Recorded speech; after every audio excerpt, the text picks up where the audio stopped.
पुकारे नी तेरो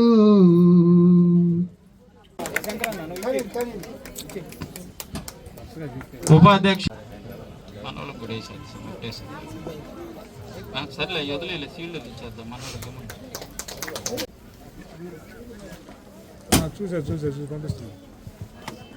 ఓకే చప్పట్లు కొట్టండి అమ్మా, చప్పట్లు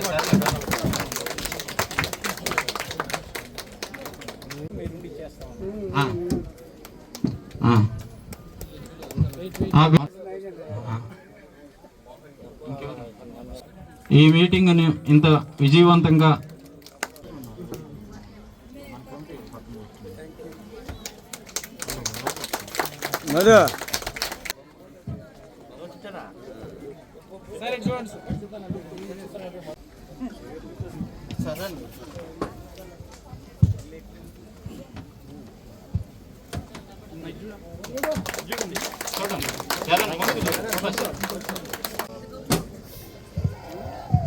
చప్పట్లు కొట్టండి.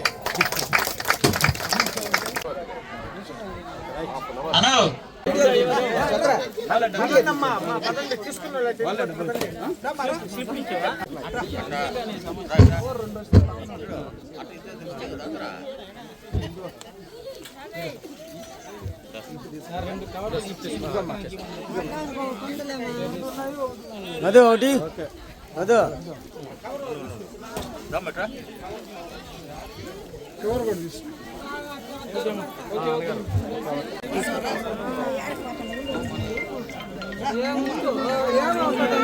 బిఆర్ అంబేద్కర్ అని కూడా మొండమోపుల్ని కూడా ఈ రోజు రాజ్యమేలే ప్రపంచవ్యాప్తంగా చాలా దేశాలు నష్టపోయినాయి.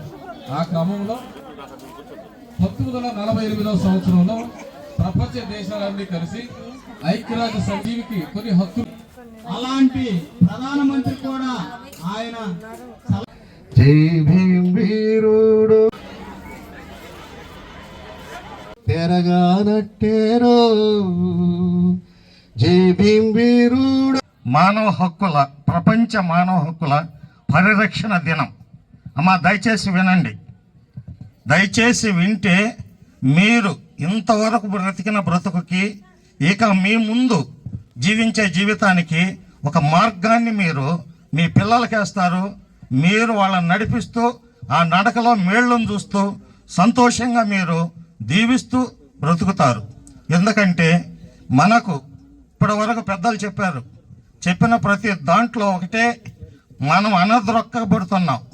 మనల్ని అనగదొక్కేది మనకు రెండు జాతులు ఈ ప్రపంచం మొత్తం మీద. మానవులకు వస్తే పురుషులు స్త్రీలే, కానీ వాళ్ళల్లో నుంచే విభేదాలు తెచ్చారు, ఎరుపు నలుపు అని. వాళ్ళలో నుంచి లావు సన్నమంది ఇచ్చారు.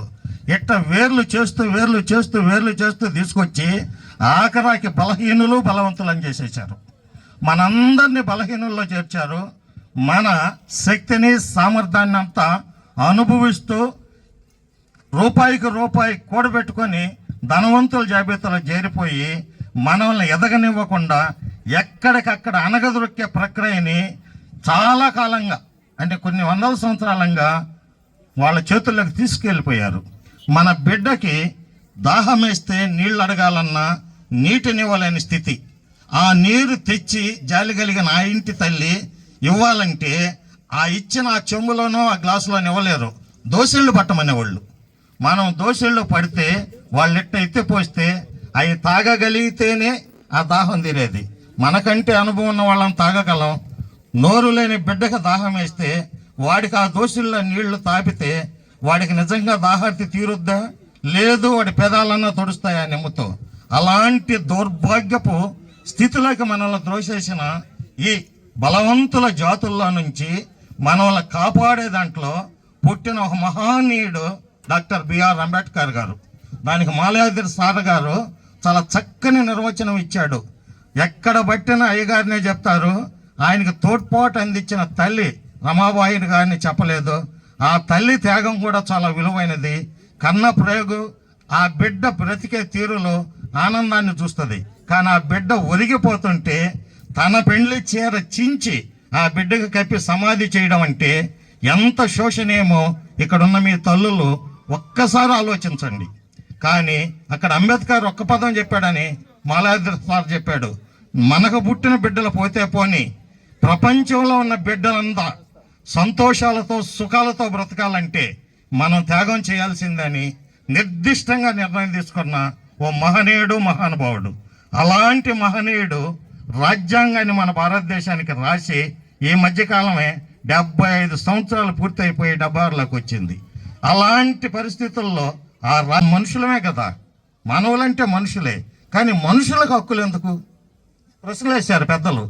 కానీ వాళ్ళు ఊరికి దూరంగానూ లేదు ఏదన్నా వేదిక మీద మంచి గౌరవమైనది జరుగుతుంటే దానికి ఆడాడి నుంచో వినే విధానము ఇలాంటివన్నీ ఆయన గమనించాడు. కానీ సమ హక్కు ఉండాలంటే ఏడ కుల మత భేద తారతమ్యాలన్నిటిని సమాధి చేసి మనుషుల్ని మనుషులుగా బ్రతికే హక్కు కావాలి. ప్రతి మనిషిని ఖచ్చితంగా ప్రేమించే హక్కును చేర్చుకునే హక్కు కావాలని ఆ హక్కును కల్పించాడు. ఆ హక్కు మనకు ఉండబట్టే ఈరోజు ఈ ప్రాంగణంలో ఈ సభ మీరందరూ ఇంత ఆనందంగా వచ్చి కూర్చోగలిగారు, సంతోషంగా చెప్పే మాటలను వినగలుగుతున్నారు.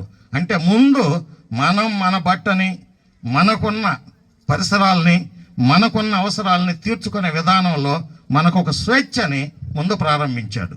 ఇక్కడ ప్రకృతి సార్ ఇంకో పదం చెప్పాడు, పంచభూతాలను గురించి.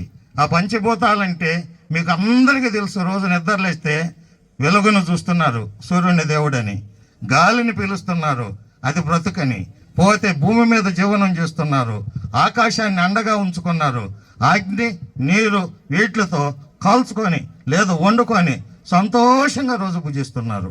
ఇవన్నీ సమహక్కు.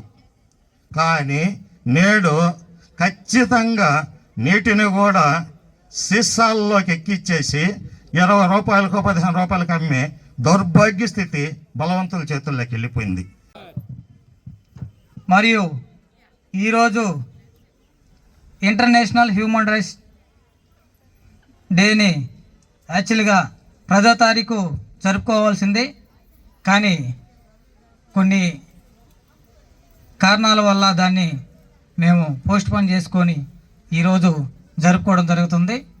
కానీ ఇంటర్నేషనల్ హ్యూమన్ రైట్స్ అనే ఈ యొక్క ఆర్గనైజేషను దాదాపు నెల్లూరు జిల్లాలో గత 4 సంవత్సరాల నుంచి కూడా ఈ యొక్క ఆర్గనైజేషను నెల్లూరు జిల్లాలో పనిచేస్తున్నారు. కాబట్టి ప్రతి ఒక్కరు కూడా ఈ యొక్క ఇంటర్నేషనల్ హ్యూమన్ రైట్స్ మా యొక్క ఆఫీస్ కూడా నెల్లూరులో అల్లం టీ సెంటర్ దగ్గర ఉంది. కాబట్టి ప్రతి ఒక్కరికి కూడా ఏదన్నా సమస్య ఉంటే మీకు పోలీస్ స్టేషన్లో కావచ్చు, అటా ప్రభుత్వం ఆఫీసుల్లో కావచ్చు, ఇటువంటి పనులు కూడా జరగకపోతే మా దృష్టికి తీసుకొస్తే ఈ యొక్క మీ యొక్క పనులను కూడా మా యొక్క ఆర్గనైజేషన్ తరఫున మేము మీకున్నటువంటి ఆ కార్యక్రమాలని, ఆ పనులను కూడా మేము మా యొక్క ఆర్గనైజేషన్ తరఫున మేమందరం వచ్చి మీ యొక్క సమస్యల్ని పరిష్కరిస్తామని ఈ యొక్క